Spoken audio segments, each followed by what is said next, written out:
Ok. Pois, boa noite, meus irmãos. Uma boa noite a todos, graça e paz. Nós estamos aqui mais uma vez com o quarto estudo de profecias bíblicas ministrado pelo irmão Moacir Júnior. E hoje nós vamos ver o quarto estudo, que é o Reino da Besta.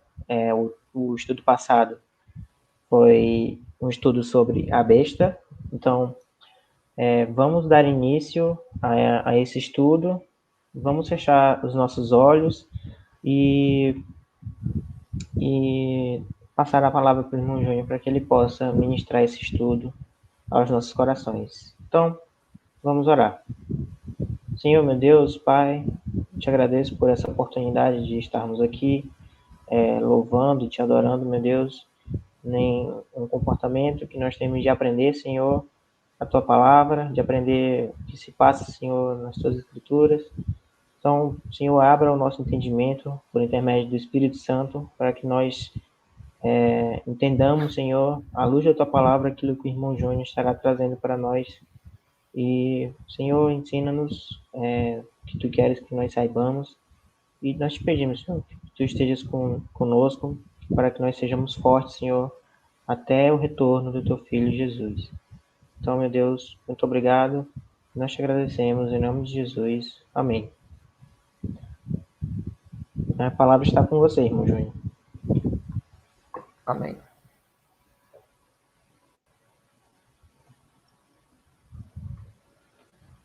O povo de Israel já foi muito perseguido no decorrer da história. Nós temos visto em vários estudos.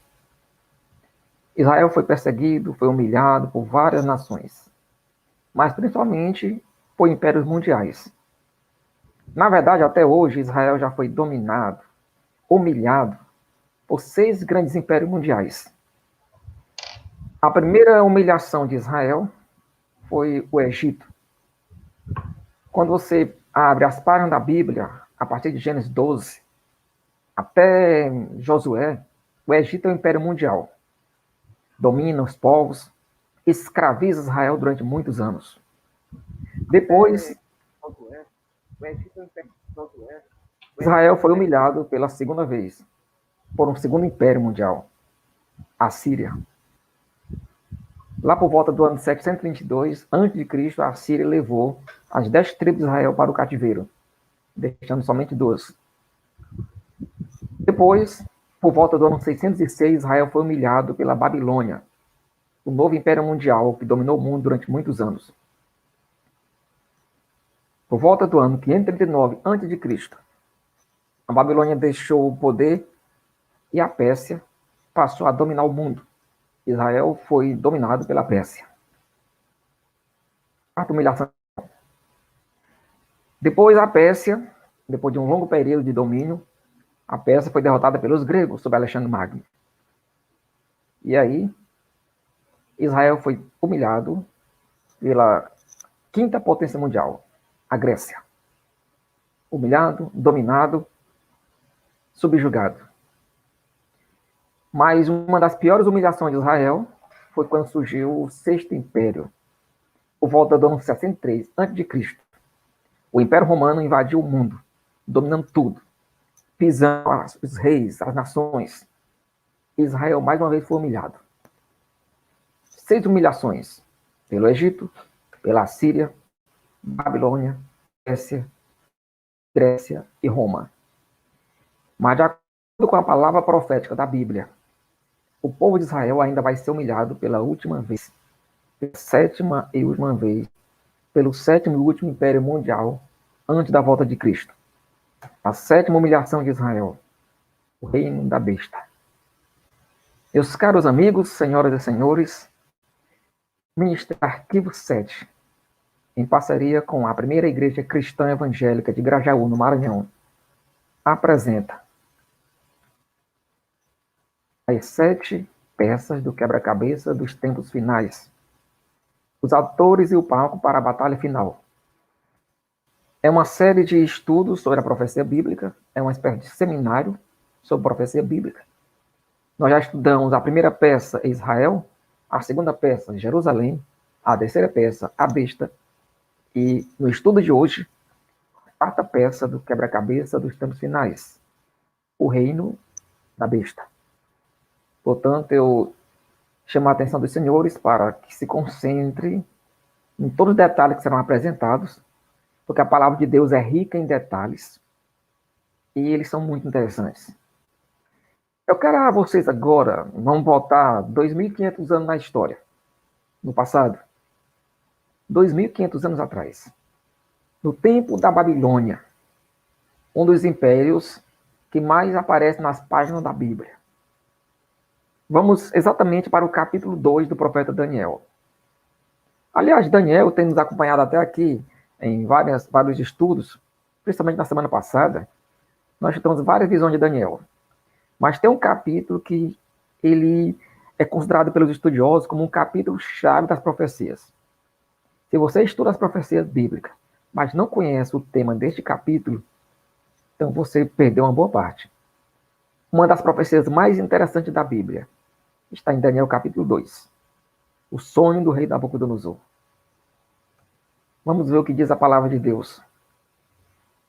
E no segundo ano do reinado de Nabucodonosor, Nabucodonosor teve sonhos, e seu espírito se perturbou, e passou-lhe o sono. Então o rei mandou chamar os magos, os astrólogos, os encantadores e os caldeus, para que declarassem ao rei os seus sonhos. E eles vieram e se apresentaram diante do rei. E o rei lhes disse: tive um sonho, e para saber o sonho está perturbado o meu espírito. Daniel capítulo 2, versículo 1 a 3.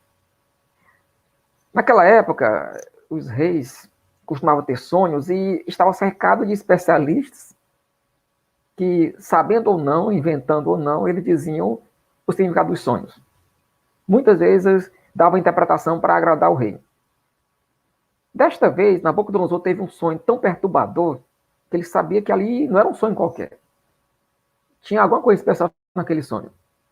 Então, desta vez, ele não estava para brincadeira. Ele não iria aceitar qualquer conversa. Reuniu todos os sábios, toda a sua assessoria especialista nessas coisas, e disse: olha, gente, eu tive um novo sonho e gostaria que você me desse a interpretação. Aí o pessoal rapidamente: muito bem, rei, é só contar o sonho que a gente decifra. Ah, o rei: não. Desta vez o desafio é maior para vocês. Eu quero primeiro que você diga o que foi que eu sonhei, para depois decifrar o sonho. Meu amigo, aí foi um espanto geral. Como assim? Sonho, se existe um evento, uma coisa que você não tem testemunha, são sonhos. Você não pode sonhar e depois dizer: olha, eu tenho uma pessoa que vai provar o que eu sonhei, é testemunho. Não, sonho é só você e Deus. Aí os magos ficaram perplexos. Rei, isso aí não é possível, rei. Você tem que dizer o que a gente sonhou, o que você sonhou. O rei ficou logo zangado. Na verdade, ele já devia suspeitar que a maioria dos seus magos eram charlatães. Ele ficou zangado e disse que ia mandar matar todo mundo. Naquele tempo, os reis, qualquer coisinha. O problema é que no meio dessa turma tinha um homem de Deus, Daniel. Daniel e seus amigos foram levados para a Babilônia, se mostraram muito espertos, inteligentes, e ele tinha sido colocado no meio dos sábios. E a ordem do rei agora era para matar, passar a espada em todo mundo. E isso iria atingir Daniel. E é nessa hora que Deus entra com providência, porque Daniel era o homem de Deus. Deus não iria permitir isso. Vejamos aqui mais um texto. Daniel, ele pediu um tempo para o rei. Digo: olha, o que você quer? Não tem ninguém nesse mundo capaz disso, de saber o que a outra pessoa sonhou. Mas existe um Deus nos céus que ele revela mistérios, revela segredo. Dá um tempo para a gente que eu vou conversar com esse Deus e ele vai nos revelar. Aí o rei deu o tempo. Vamos ver aqui, Daniel 2. Então foi revelado o mistério a Daniel numa visão de noite. Então Daniel louvou o Deus do céu. Falou Daniel dizendo: seja bendito o nome de Deus, de eternidade a eternidade, porque dele são a sabedoria e a força. E ele muda os tempos e as estações. Ele remove os reis e estabelece os reis. Ele dá sabedoria aos sábios e dá conhecimento aos entendidos. Ele revela o profundo e o escondido. Conhece o que está em trevas, e com ele mora a luz. Aí Daniel foi muito contente à presença do rei. E quando chegou diante de Nabucodonosor, ele disse: respondeu Daniel na presença do rei, dizendo: o segredo que o rei requer, nem sábios, nem astrólogos, nem magos, nem adivinhos o podem declarar ao rei. Mas há um Deus nos céus, o qual revela os mistérios. Ele, pois, fez saber ao rei Nabucodonosor o que há de acontecer nos últimos dias.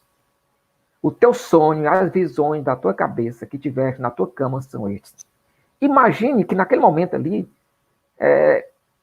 todo mundo estava com a respiração suspensa ali no palácio. Um cara chegar diante do monarca e dizer: olha, eu sei o que você sonhou. Eu tenho um Deus que revela mistério e ele revelou o que você sonhou. E também ainda vai revelar a interpretação. Ficou todo mundo: será verdade? O cara que sabe dizer o que o outro sonhou, é claro que tem autoridade para dizer a interpretação, sem sombra de dúvidas. O que foi que o rei sonhou mesmo, que tanto o perturbou? Tu, ó rei, Daniel fala, tu, ó rei, estavas vendo, eis aqui uma grande estátua. Esta estátua, que era imensa, cujo esplendor era excelente, estava diante de ti em pé. A sua aparência era terrível. O rei ficou impressionado. Claro, foi isso mesmo que eu sonhei. Se ele sabe o que eu sonhei, com certeza deve saber o resto. Se o Deus dele sabe o que eu sonhei, deve saber o que significa. E todo mundo ficou ainda mais interessado. O que foi que o rei sonhou? Rei, você sonhou com uma grande estátua. Daniel 2:32. A cabeça daquela estátua era de ouro fino. O seu peito e os seus braços de prata. O seu ventre e as suas coxas de cobre. As pernas de ferro. Seus pés em par de ferro e em par de barro. Estavas vendo isto quando uma pedra foi cortada sem auxílio de mão. Feriu a estátua nos pés de ferro e de barro. E os esmiuçou. Então foi juntamente esmiuçado o ferro, o barro, o bronze, a prata e o ouro, os quais se fizeram como pragana da iseira do estio, e o vento os levou. E não se achou lugar algum para eles. Mas a pedra que feriu a estátua se tornou um grande monte e encheu toda a terra. Olha, rei, o senhor viu uma estátua muito grande, aspecto terrível, cabeça de ouro, peito e braço de prata, ventre e quadril de bronze, perna de ferro, pés de ferro misturado com barro. De repente, uma pedra caiu do céu, bem nos pés da estátua, e esmigalhou ela toda. Foi isso mesmo que o rei viu. O rei ficou impressionado. E a respiração suspensa. E agora? O que é que vem pela frente? O que é que ela significa? Meus amigos, esta é uma das profecias mais impressionantes da Bíblia. Ela nos revela, por exemplo, 7 épocas dos governos mundiais, até a implantação do reino de Deus na Terra. Ou seja, a partir daquela época, da época da Babilônia, 600 anos antes de Cristo, daquela época, de acordo com a palavra profética da Bíblia, haveriam 7 épocas, até a implantação do reino de Deus na Terra. Será que isso é verdade? Será que isto tem se cumprido na história? Como é que nós podemos provar isso? Vamos agora fazer uma viagem pela história. Uma viagem de 2.500 anos, até os nossos dias, até o futuro. Naquela visão, naquele sonho do rei, Deus revelou para ele o que iria acontecer futuramente com os impérios mundiais. Daniel olhou para o rei e disse: tu, ó rei, tu és a cabeça de ouro. Aqui, meus amigos, não é invenção de intérprete. É a palavra de Deus que está deixando bem claro. Cada parte da estátua representava um império mundial, que viria um após o outro, dominando o mundo. E o primeiro da lista era a Babilônia, claro. Cabeça de ouro. Tu, ó rei, tu és a cabeça de ouro. A interpretação está clara, ninguém precisa inventar nada. Primeira época, Babilônia. Babilônia ainda haveria de dominar o mundo por alguns anos. Mais tarde, Nabucodonosor morreu. Seu filho Nabonildo assumiu o império. E por último, Belsazar, o último rei da Babilônia. Que você deve conhecer a história de como terminou, Daniel capítulo 5. O domínio da Babilônia, de acordo com os historiadores, durou do ano 606 até o ano 539 a.C. Foi o seu auge, na sua maior força. Nesse tempo aí que a Babilônia invadiu Jerusalém, levou mais de 3.000 judeus para o cativeiro de uma levada só, depois mais outro grupo. Babilônia destruiu o santo templo de Deus, queimou os muros de Jerusalém. Isso no ano 587 a.C. Babilônia fez tudo isso, por permissão de Deus, porque o povo tinha pecado contra Deus, estava pecando contra Deus. Israel havia quebrado os mandamentos. Deus alertou para eles que eles iriam ser levados em cativeiro por terem deixado de guardar o ano sabático para a terra durante 70 anos. Deus disse que eles iriam ficar como escravos na Babilônia durante 70 anos. Eu já falei isso aí nos estudos passados. Babilônia. Mas Babilônia não iria dominar o mundo para sempre.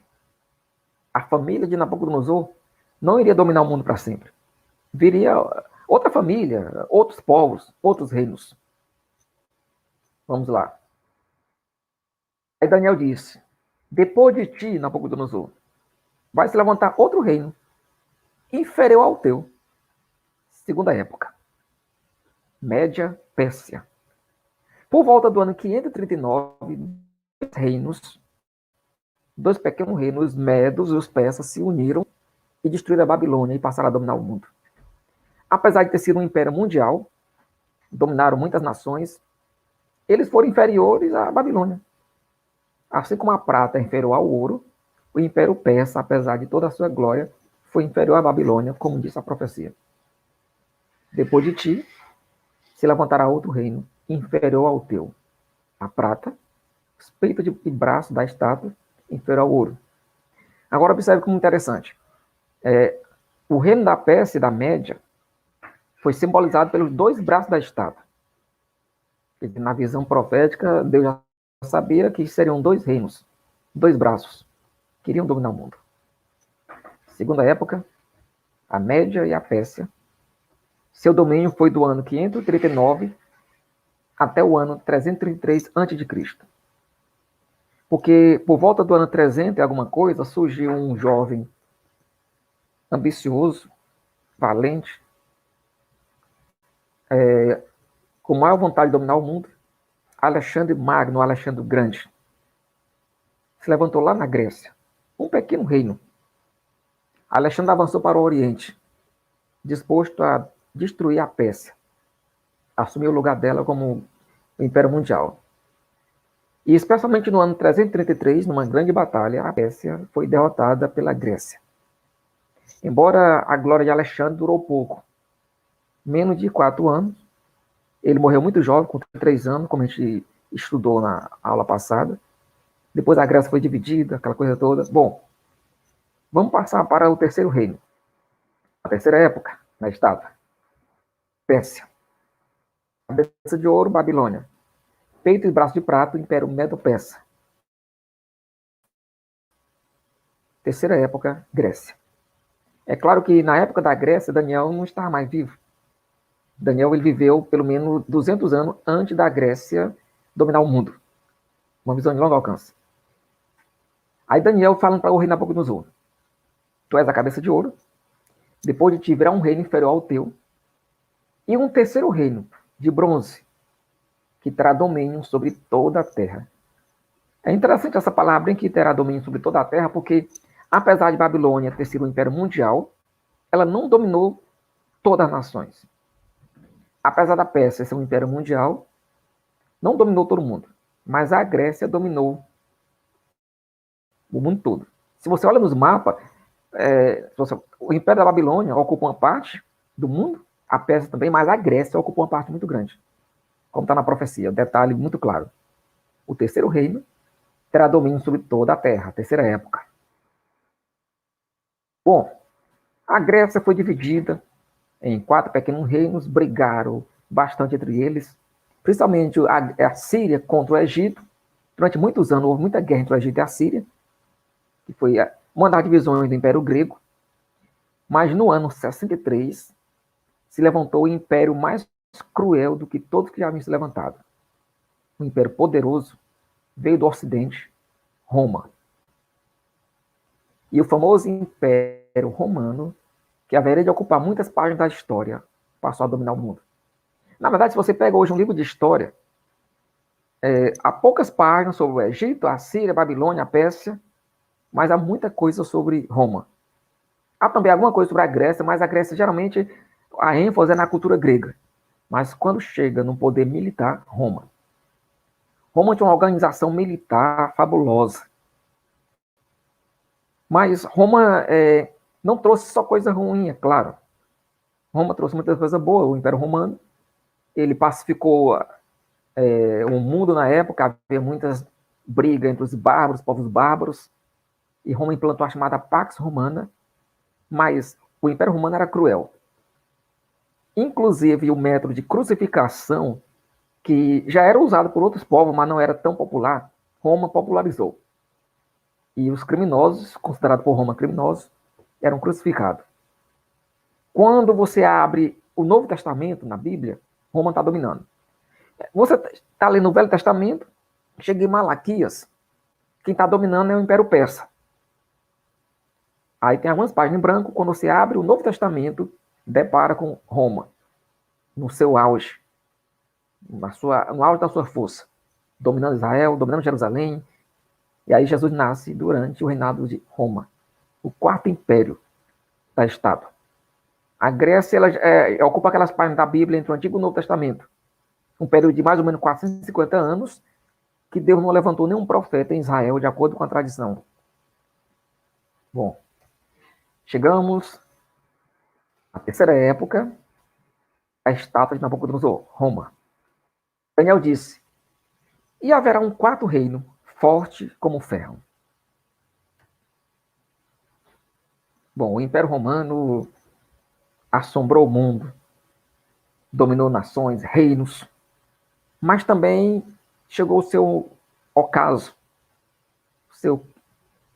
o momento que tiveram que enfrentar uma grande crise. Isso aconteceu, meus amigos, chegou um dia, no ano 395, que o Império Romano enfrentou uma grande crise e foi obrigado a se dividir. E aqui nós temos mais um lance interessante da palavra profética. Mais de 600 anos antes de acontecer, Daniel apontou que o quarto reino seria um reino dividido. O quarto reino é representado por 2 pernas. Aí o Império Romano surgiu, dominou o mundo, mas ele chegou ao momento de se dividir. Quinta época, um reino dividido. Daniel 2, 41 e 42. Quanto ao que você viu dos pés e dos dedos, em parte de barro, de oleiro, em parte de ferro, isso será um reino dividido. E como os dedos dos pés eram em parte de ferro e em parte de barro, assim por uma parte o reino será forte e por outra será frágil. Vamos ver isso mais de perto. Primeira época, Babilônia. Segunda época, Pérsia. Terceira época, Grécia. Quarta época, Roma. Quinta época, Roma dividida. 2 pernas. Já estava predito isso aí. 2 pernas. Como é que isso aconteceu? Bom, no ano 395, houve uma crise dentro do Império Romano, não vou entrar em detalhes, porque o tempo não permite. Mas, a partir daí, o Império Romano passou a se chamar de... houve 2 Impérios Romanos. Agora a gente tinha o Império Romano do Ocidente, capital em Roma, a capital continuou sendo Roma, e o Império Romano do Oriente, capital Constantinopla, onde hoje é a Turquia. E aqui, meus amigos, o Império Romano do Ocidente, Roma, ele durou até o ano 476. E aí Roma foi invadida pelos povos bárbaros e entrou em crise. O Império Romano do Oriente, ele demorou um pouco mais, ele foi até o ano 1453. 2 pernas. que fique bem claro. O Império Romano, essas duas divisões dele, é apresentado na estátua como duas pernas. Podemos dizer que a perna direita é o Império Ocidental e a perna esquerda é o Império Oriental. Por que eu estou fazendo essa comparação esquerda-direita aqui? Porque pelo mapa, hoje em dia, existe uma convenção mundial em todos os atos mundiais. Para o lado esquerdo fica o Oriente, para o lado direito fica o Ocidente, em um mapa. O Oriente Médio, a terra bíblica, fica, digamos, no meio do mapa, no meio do mundo. Israel fica bem no meio da terra. Então, do lado direito de Israel, temos o Oriente, do lado esquerdo, temos o Ocidente. Para cima, temos o Norte, para baixo, temos o Sul. Então, essas direções que a gente percebe nos mapas é uma convenção mundial. Bom, o interessante é que também houve uma divisão religiosa. A igreja cristã, ela tinha crescido muito. Você deve lembrar, deve conhecer pela história, que depois de muito perseguida pelo Império Romano, teve um momento que apareceu um imperador chamado Constantino, que ele se tornou cristão. Até hoje, muitos historiadores questionam se ele era um cristão genuíno apenas por interesse. O fato é que Constantino acabou com a perseguição religiosa e a igreja cristã se uniu ao Império Romano. Daqui a pouco, Constantino era apresentado como, não somente como um líder do Império Romano, como também o cabeça da igreja. Por essa época, começaram a aparecer na igreja alguns líderes que queriam ter um poder universal sobre todas as igrejas. E daí surgiu o poder dos papas. Bom, a igreja, até esse momento aí, a igreja cristã não tinha um nome, uma denominação. Eles eram conhecidos como os cristãos, tal, etc. Mas aí, agora a igreja tinha, digamos, a proteção de Roma, certo? A igreja cada vez mais se aproximou da política, foi politizada, e aí o imperador Constantino era também um líder religioso, considerado de certa forma. Mas, meus amigos, no ano 1054 da era cristã, houve uma crise dentro do cristianismo, e ele se partiu em duas partes. De um lado, o Ocidente, a igreja ficou sendo chamada de Igreja Católica Apostólica Romana. Do Oriente, Igreja Católica Ortodoxa. Duas pernas da estátua, agora no sentido religioso. Além dessas divisões, aqui era a igreja, digamos que estatal, ou visível, mas no meio dessa bagunça toda, tinha um terceiro grupo, digamos que os cristãos verdadeiros, que não faziam parte do grupo de mas estavam ali como cordeiro no meio dos lobos. E a igreja oficial do Ocidente continuou tendo boas relações com o Estado, e a igreja oficial do Oriente continuou tendo boas relações com o Estado. A gente tinha o Império Romano do Ocidente, capital Roma, o Império Romano do Oriente, o chamado Império Bizantino. Bom, então é interessante que essa divisão também afetou até na religião, divisão religiosa. Mas vamos em frente. Essa quinta época ia durar muito tempo. De todas as partes do corpo, você vê que a perna, a parte das coxas, claro, é considerada a maior parte do corpo. Parte mais extensa, mais comprida. Essa divisão do império iria durar muito tempo. Durante muitos anos, o mundo continuou dividido. Iria continuar dividido. Ocidente, perna direita. Oriente, perna esquerda. Dois povos diferentes, duas culturas. Houve muitas guerras entre esses dois povos, dois hemisférios. Nos anos recentes, mudaram só o nome. Nós tivemos o Bloco Oriental e o Bloco Ocidental, no século XX. De repente, novas potências surgem, mas nenhum novo império, que fique bem claro. Depois que o Império Romano caiu, não se levantou mais nenhum império mundial, só pequenas potências que dominavam o mundo. E aí, de um lado ocidental, os Estados Unidos passaram a dominar do lado ocidental. Do lado oriental, a Rússia assumiu uma ideologia que até hoje tem causado estrago no mundo, ideologia comunista. A Rússia se tornou um grande império lá no Oriente, chamada União Soviética, União das Repúblicas Socialistas Soviéticas, formada por 15 nações. E durante muitos anos, pelo menos 70 anos, o mundo esteve dividido nesses dois blocos. Estados Unidos de um lado, o bloco ocidental, democrático, e o bloco comunista do lado ocidental. De alguma forma, era como se fosse uma continuação das pernas da estátua. É interessante que o Império Romano, ele saiu de cena, mas a cultura romana, ela permaneceu de alguma forma. Até os nomes dos líderes, por exemplo, César. Mais tarde, os líderes da Rússia passaram a se chamar de czar. Czar é o mesmo que César. Mais tarde, os líderes da Alemanha, na Europa, passaram a se chamar de Kaiser. Kaiser, czar e César é a mesma coisa. Quer dizer, o Império Romano, o espírito de Roma continuava. Inclusive nas igrejas. Bom, uma divisão muito longa. A perna direita passou a ser dominada pela democracia. Os países do Ocidente, do lado direito, a perna direita da estátua, foram dominados pela ideologia democrata, da democracia, havia muita liberdade.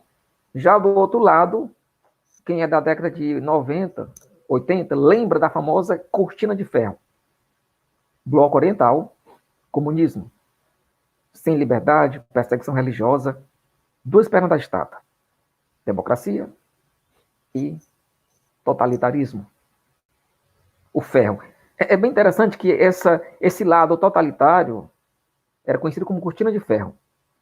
Lembra que na estátua, no final, nos pés, Daniel vê uma mistura de ferro e barro. O ferro representando o totalitarismo. O barro representando o povo, a democracia, o governo do povo. Ferro e barro. Mas vai acontecer uma mistura daqui a pouco. O mundo continuou dividido. Daniel disse, será um reino dividido. E veja que com isso nós estamos chegando nos pés. Passou a cabeça de ouro, o tempo do braço de prata, o tempo do vento de bronze, parte das pernas, digamos as coxas, e agora estamos chegando no final dos dias, os pés. Agora veja que aqui em Daniel nós temos duas visões sobre a mesma coisa. No capítulo 7, nós vimos na semana passada, Daniel viu 4 animais estranhos, simbolizam 4 reinos. Eles têm a ver com a estátua. No capítulo 2 temos a estátua, no capítulo 7 temos os animais. Vamos ver aqui a conexão. A cabeça de ouro da estátua é o mesmo que o leão do capítulo 7, Babilônia. O peito e o braço da estátua, do capítulo 2, é o mesmo que o urso, o Império Persa, do capítulo 7. O ventre de bronze da estátua é o mesmo que o leopardo, o Império Grego. As pernas de ferro da estátua, o Império Romano, é o mesmo que o quarto animal que Daniel viu, que tinha dente de ferro. 4 impérios, 4 animais. Outra diferença interessante é que no capítulo 2 nós temos a visão do homem, que vê o seu império glorioso. Ouro, prata, bronze. No capítulo 7 nós temos a visão de Deus, que ele vê o caráter desses reinos. Caráter monstruoso, bestial. Todos eram reinos anticristãos, que lutaram contra Deus, contra o povo de Deus, perseguiam o povo de Deus. Então Daniel 2, Daniel 7, fala das mesmas coisas, os mesmos impérios, embora em ponto de vista diferente, ângulo diferente.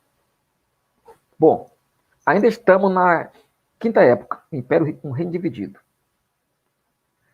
Agora observe, o quarto animal que Daniel viu, o Império Romano, vamos olhar aqui um detalhe que até agora a gente não tinha se dedicado a isso. Eis aqui o quarto animal, terrível e espantoso, muito forte, o qual tinha dente grande de ferro e tinha 10 chifres. Daniel 7. Agora veja só. Em Daniel capítulo 7, para que ninguém invente, os 10 chifres representa anjo. Não, o que representa os 10 chifres? O anjo disse, quanto aos 10 chifres que você viu, daquele mesmo reino, do quarto reino, vão se levantar 10 reis. Então, os 10 chifres representam, na profecia, 10 reis ou 10 reinos. Quando você chega em Apocalipse, muitos séculos depois, outro profeta teve outras visões do futuro, e ele vê não 4 animais, mas um animal só, com 4 características. Apocalipse 13. Eu pus-me sobre a areia do mar e vi subir do mar uma besta que tinha 7 cabeças e 10 chifres. 10 chifres. No versículo 2 diz que a besta parecia um leão, parecia um leopardo e parecia um urso. O profeta diz que a besta tinha corpo de leopardo, boca de leão e pé de urso. Ou seja, os 4 animais que Daniel viu estão aqui mesclados ou metamorfoseados em um bloco só. Traduzindo, todos aqueles reinos do passado, um dia eles vão estar de volta numa aliança única, formando o último império contra Deus.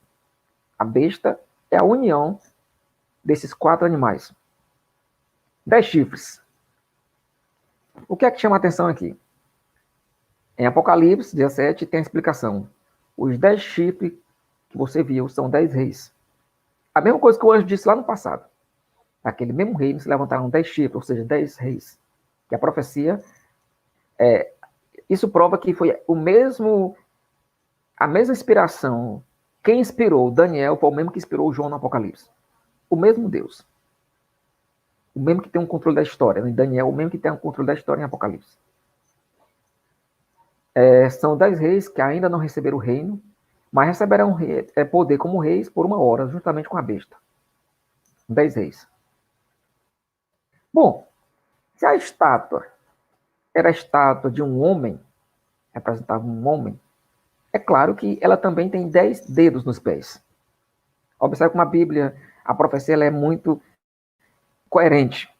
10 chifres, 10 reis e 10 dedos. Traduzindo, os 10 dedos da estátua representam o último império mundial, os 10 chifres da besta, que vai se levantar no final da história. Como o Império Romano já dominou o mundo, representado pelas pernas, é claro que hoje estamos vivendo, digamos que nos pés da estátua. Ainda não nos dedos, mas nos pés. Um reino dividido que em breve vai se misturar. Bom, vou falar em mistura. Daniel 2, 41 e 42. Quanto ao que você viu dos pés e dos dedos, em parte de barro e em parte de ferro, será um reino dividido. A sexta época, inicialmente, é um reino dividido. Primeira época, Babilônia. Segunda época, Medo-Persa. Terceira época, Grécia. Quarta época, Roma. Quinta época, um reino dividido. Mas a sexta época, meus amigos, primeiro um reino dividido, mas esse reino vai se misturar. Daniel capítulo 2, 43. Quanto ao que você viu do ferro misturado com barro de lodo, eles vão se misturar, como se fosse um casamento. Mas não vão se ligar um ao outro, assim como o ferro não se mistura com o barro. Olha só. Daniel diz que no final dos dias, esse reino, os reis, as nações vão se unir, mas essa aliança não vai ter muita firmeza. Vão misturar as culturas, mesmo assim, vão continuar divididos. Vamos entender isso melhor? Bom, sexta época, uma união muito breve. Em Apocalipse capítulo 17, encaixando com o que Daniel disse, nós lemos: estes 10 reis, 10 chifres, terão um só pensamento e entregarão seu poder e autoridade à besta. Esses reinos que durante muito tempo estavam divididos, vão ter um só pensamento. Como é que vai ser isso? Bom, eu sou da geração que vi isso aqui acontecer. No final dos anos 90, depois que o mundo tinha sido dominado durante 70 anos pelo comunismo da União Soviética, a União Soviética estava ameaçando dominar o mundo todo. A gente estava com medo que chegasse aqui no Brasil. Eles ainda chegaram aqui na América, conseguiram conquistar Cuba. Mas, graças a Deus, com a democracia que estava muito forte, e os Estados Unidos eram uma grande potência, a Rússia não conseguiu dominar aqui. E no final dos anos 90, nós vimos essas cenas. O quê? Uma revolução no leste europeu, na Rússia. O povo se revoltou, derrubou as estátuas dos líderes comunistas, e a poderosa cortina de ferro foi obrigada a se abrir. Nós vimos a queda do comunismo da União Soviética, no final dos anos 90. Cenas marcantes, que um dos símbolos maiores foi o Muro de Berlim, o famoso Muro de Berlim, que dividia a Alemanha em duas partes: a Alemanha Oriental, comunista, e a Alemanha Ocidental, democrática. Traduzindo na linguagem bíblica: a Alemanha Oriental, ferro; a Alemanha Ocidental, barro. Mas a profecia disse: o ferro vai se misturar com o barro. Vai ser uma mistura contrária à natureza, mas por pouco de tempo, mas vai acontecer. E aí, O Muro de Berlim caiu, houve uma mistura de povos, agora Oriente e Ocidente, agora todo mundo misturado. Chegamos ao mundo de hoje.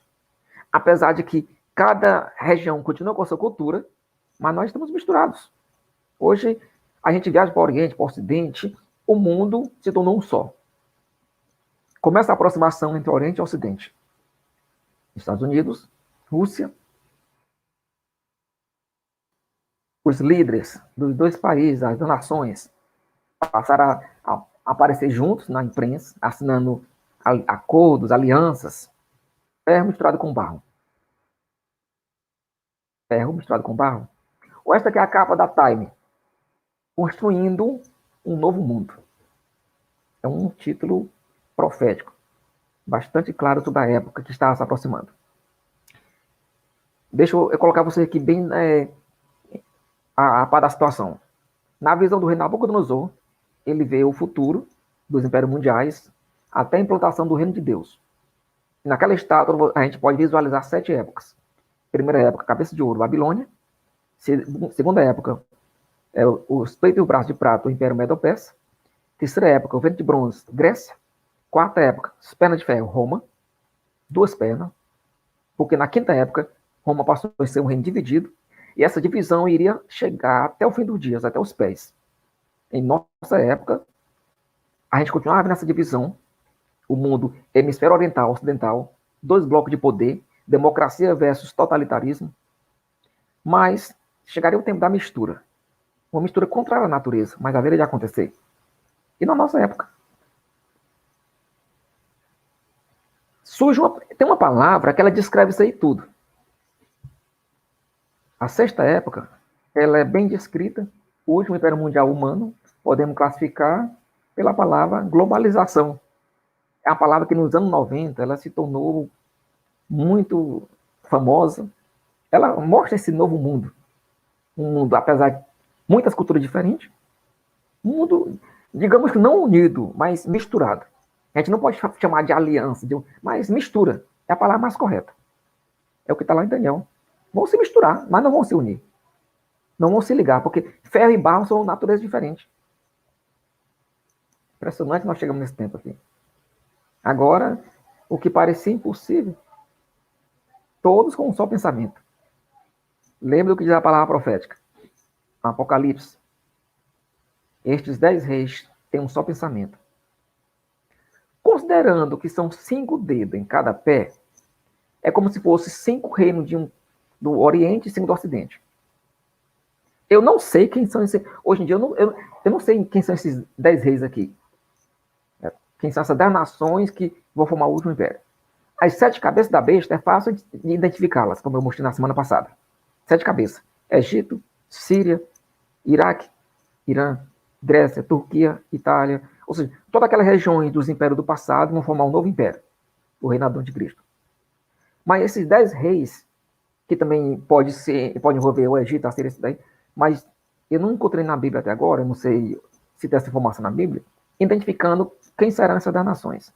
Mas pela lógica, eu imagino que são 5 do Oriente e 5 do Ocidente.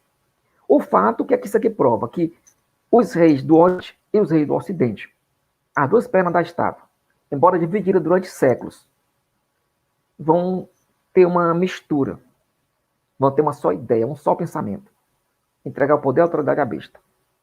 Meus amigos, até alguns anos havia muitas lutas nacionalistas. Cada país queria mandar de forma isolada no mundo. Hoje não.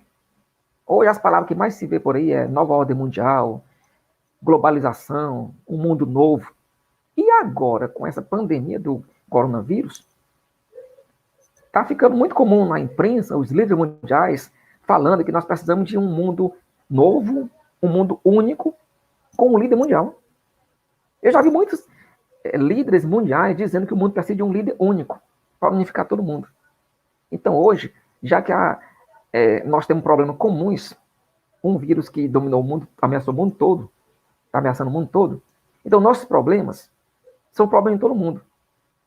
Os problemas dos europeus são problemas dos asiáticos, são os problemas dos africanos, são os problemas dos povos do Oriente Médio. Se nós temos problemas em comuns, precisamos de um líder em comum. É a filosofia que está surgindo por aí. Até o Papa Francisco, de vez em quando, ele toca nesse assunto, ele fala que o mundo precisa de um líder de pulso firme para dar um jeito na situação. Ou seja, o mundo está clamando pelo anticristo. É como diz o texto, Apocalipse 17:13. Eles têm um só pensamento. Há alguns anos isso aqui não era possível. Há alguns anos os orientais tinham uma ideologia, os ocidentais tinham outro pensamento, assim por diante. Hoje, todo mundo está querendo a mesma coisa. Um mundo unido, um mundo de paz, um mundo sem guerra, sem pandemia. Estes 10 reis têm um só pensamento. Chegamos nesse tempo, meus amigos. Traduzindo, na cronologia da profecia bíblica, pela estátua do rei Nabucodonosor, hoje nós estamos nos pés. Na formação do último império. Babilônia governou muitos anos. A Pérsia, a Grécia, Roma. Mas o último reinado, de acordo com a Bíblia, vai governar pouco tempo. Somente 7 anos. Mas vai ser o pior governo de todos. O mais cruel, o mais perseguidor. O mais brutal. Aqui nós temos hoje, aqui nessa imagem aqui, por exemplo, líderes de várias nações.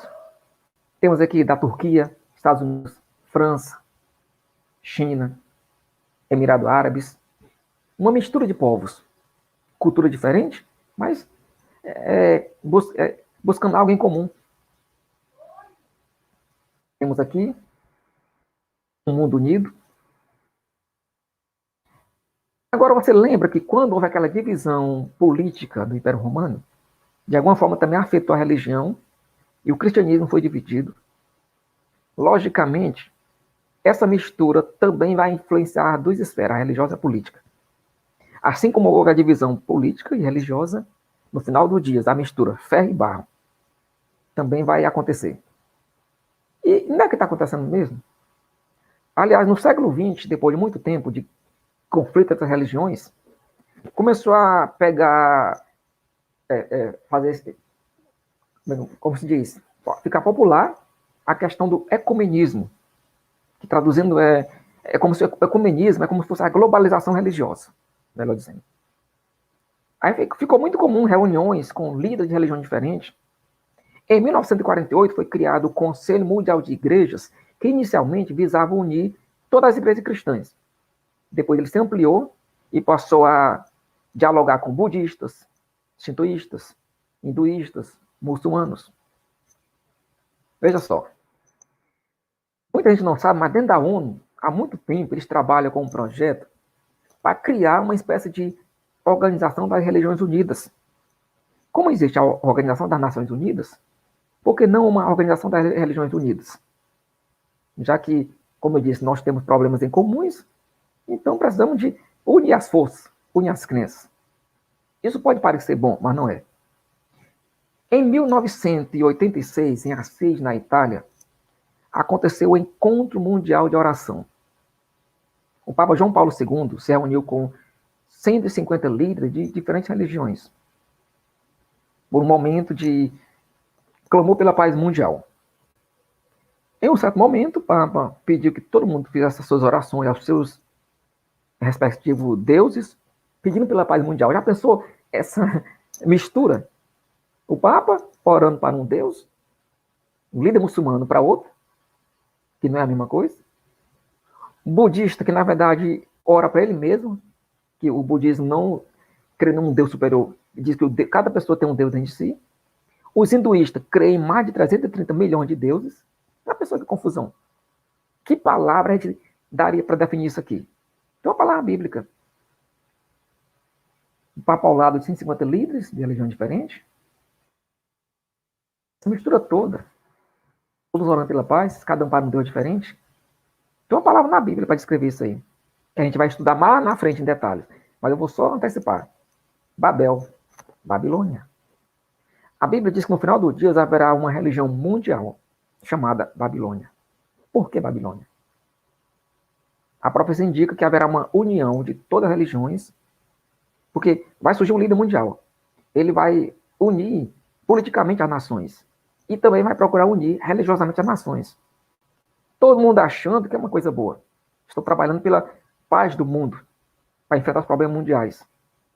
Mas, meus amigos, isso aí, na verdade, vai trazer uma catástrofe para o mundo. Bom, então hoje nós temos a mistura política e a mistura religiosa.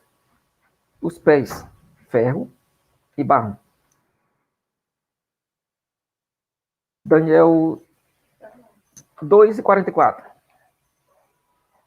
Mas no dia desses reis, o Deus do céu levantará um reino que não será jamais destruído. E este reino não passará a outro povo. Esmiuçará e consumirá esses reinos, mas ele mesmo subsistirá para sempre. Olha só. O império dos homens começou bem. Ouro. E foi decaindo. Prata, bronze, ferro, barro. Vai terminar em barro. Aliás, existe uma expressão popular, colosso de pé de barro. É muito usado isso aí. Já teve até uma operação da Polícia Federal com esse nome. O que representa isso? Um gigante de pé de barro. É quando alguém é muito poderoso, mas tem uma fraqueza. É um Superman que tem a sua criptonita. Essa expressão ela se origina da Bíblia. Colosso de pé de barro. A estátua era poderosa. Ouro, prata, bronze, ferro. Mas os pés de barro, barro, não se sustenta. É o reinado dos homens. Isso aí mostra a decadência dos impérios humanos. Paulo diz na carta a Timóteo, os homens maus irão de mal a pior, enganando e sendo enganados.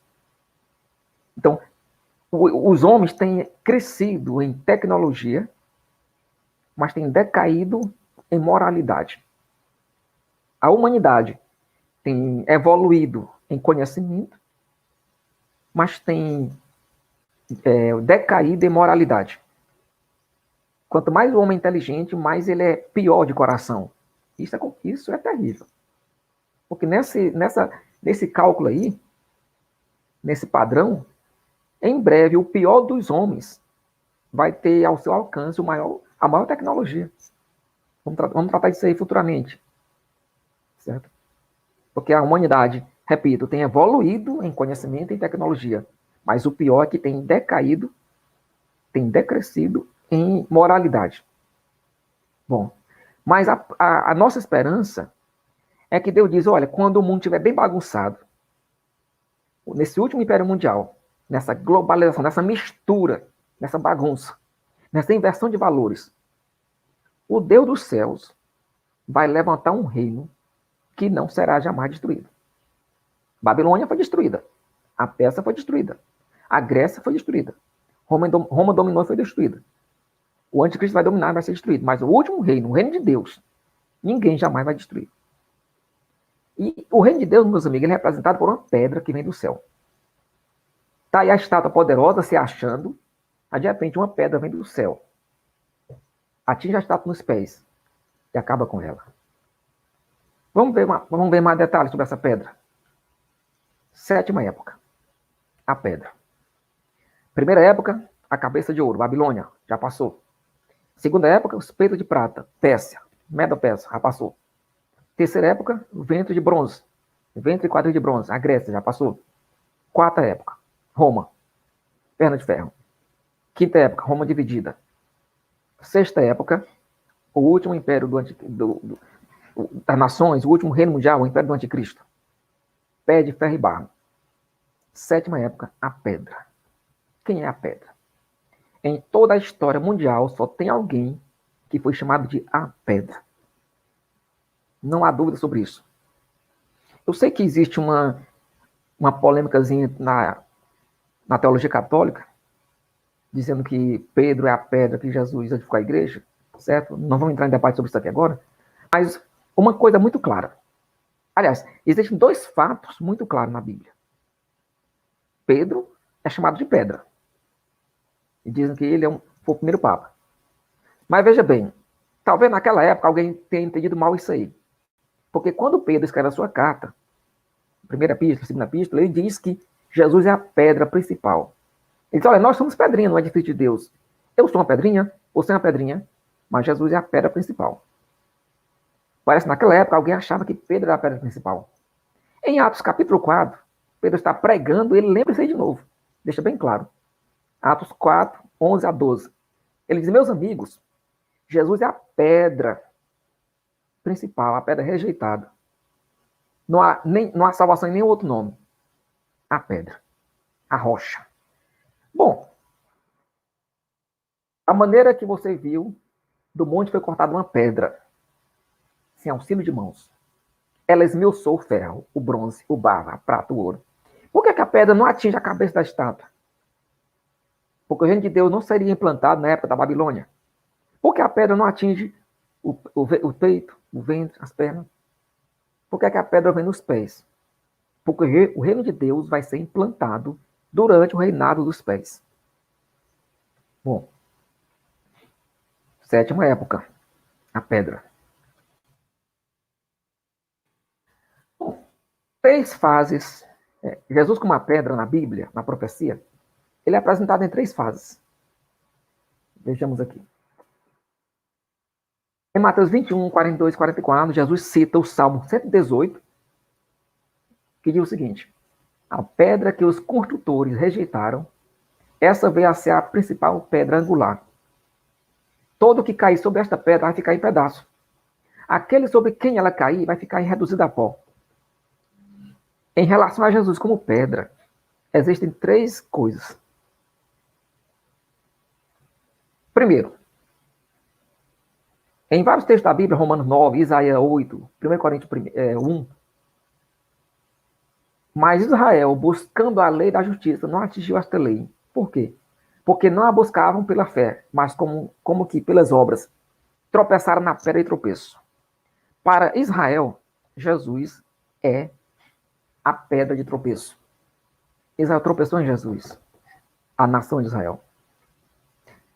Mas Jesus, como uma pedra, tem outra fase.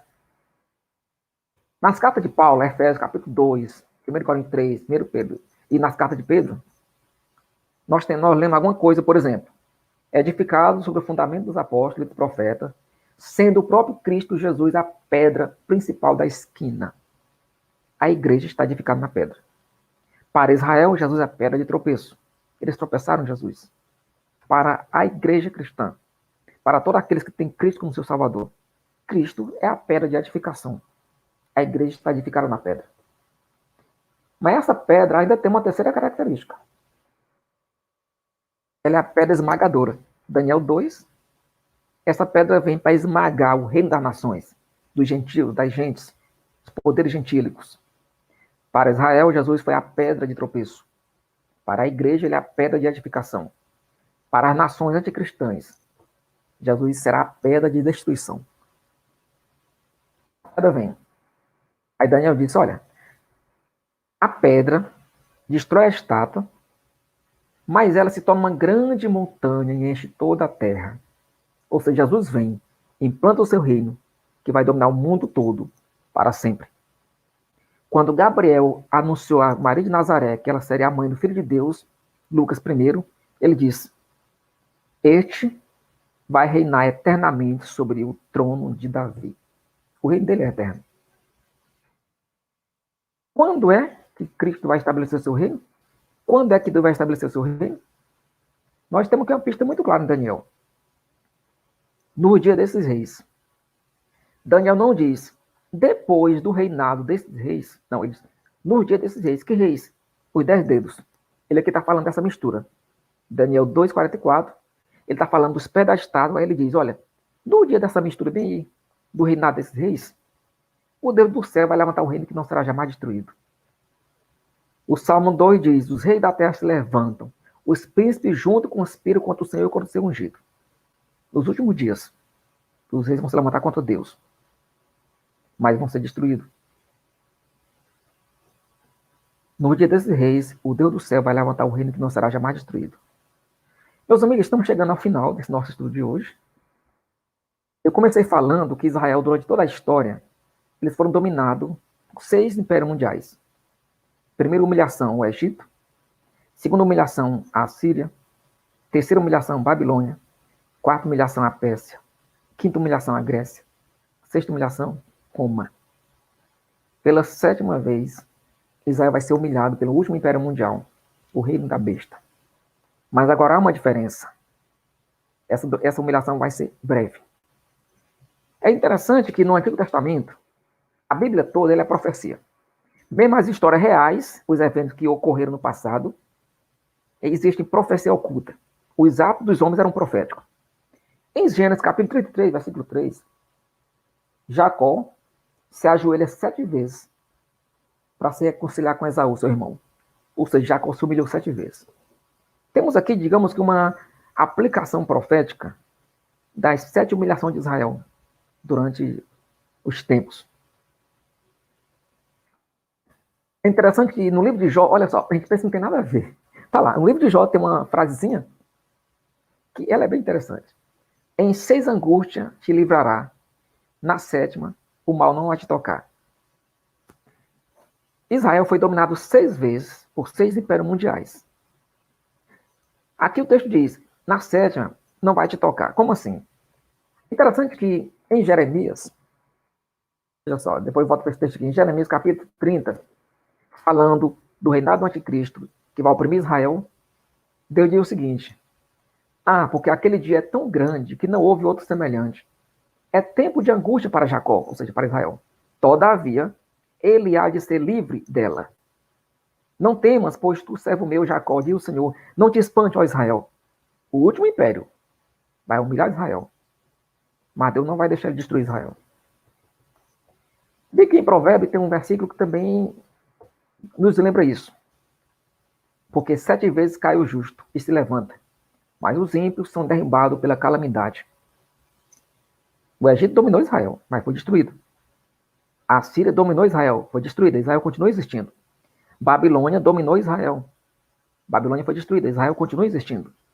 A Grécia dominou Israel. O Império Grego passou. Israel continua existindo. Roma e o anticristo vai perseguir Israel, vai dominar Israel. Mas ele também vai passar. Israel vai continuar existindo. Porque é a promessa de Deus.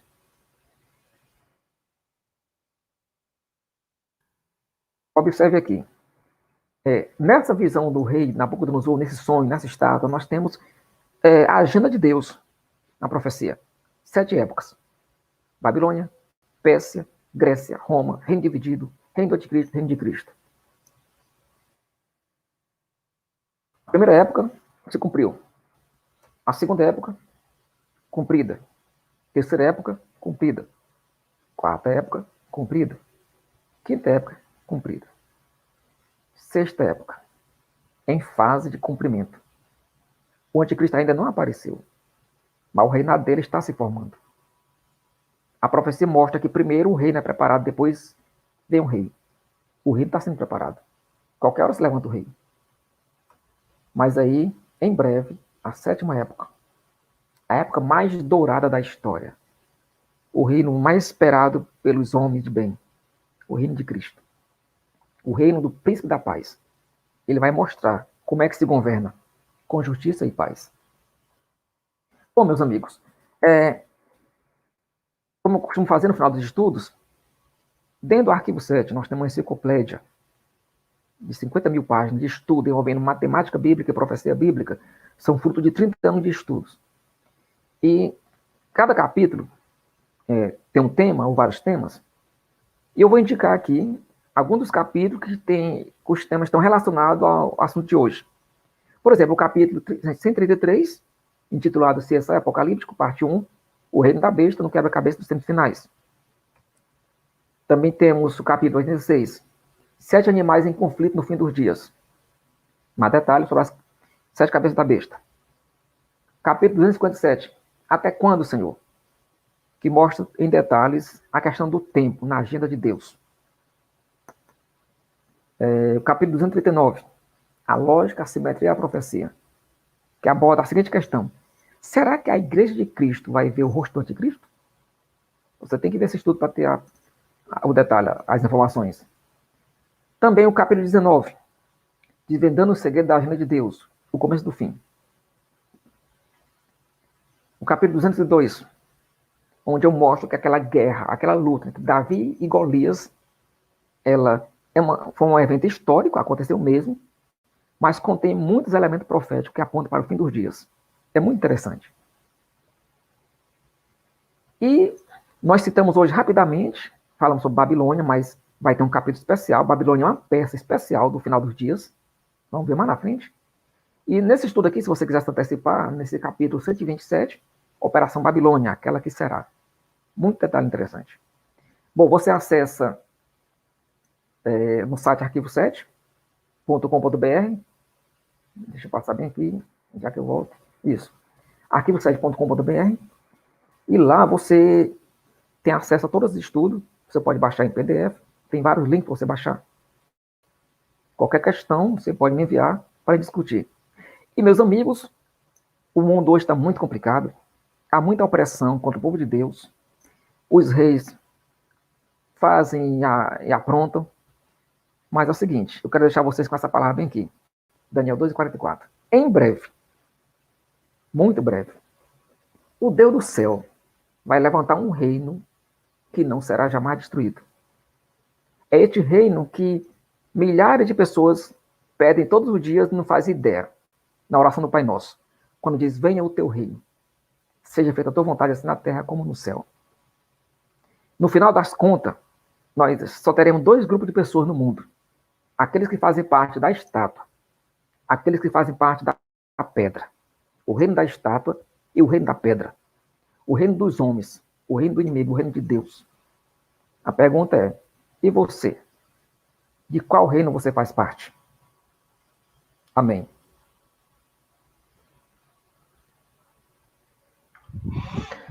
Amém. Eu acredito que foi uma mensagem assim, bastante clara. E quanto às informações que o irmão Júnior falou, a respeito da enciclopédia e do site dele, os dois links estão na descrição do vídeo, caso vocês queiram acessar, queiram ter acesso. Então, mais uma vez, muito obrigado, irmão Júnior, por ter trazido essa mensagem a nós. Então, nós vamos orar, encerrando esse momento. E muito obrigado a todos que assistiram, que estiveram aqui presentes. Que Deus abençoe a vida de vocês, de cada um. Então, vamos fechar os nossos olhos e encerrar este momento. Senhor, meu Deus, Pai, nós te agradecemos, Senhor, por mais um estudo ministrado pelo irmão Júnior. Te agradecemos porque tu tens sido, tu tem colocado, Senhor, o irmão Júnior aqui presente, Senhor, em nosso meio, para que nós possamos aprender a respeito de tudo quanto ele tem ensinado, por ele ter aberto, Senhor, os nossos olhos e a todos quantos esse vídeo, Senhor, pode alcançar. Então, Senhor, eu só posso te pedir para que tu abençoe, Senhor, as nossas vidas e nos prepare para a tua vinda, meu Deus. Abençoe cada pessoa que assistiu esse vídeo e te agradeço pela vida do irmão Júnior, que eu possa estar abençoando a vida dele, para que ele continue, Senhor, sendo usado por ti nos estudos que virão. Então, abençoe a vida de cada pessoa que está nos assistindo e peço, Senhor, que possa estar abençoando no final, Senhor, dessa noite. Todos possam estar contigo, bem. E é isso, meu Deus. Muito obrigado por tudo. Em nome de Jesus, amém. Bom, boa noite a todos e até a próxima semana, terça-feira, às 19h30, nós teremos o próximo estudo com o irmão Júnior. Boa noite.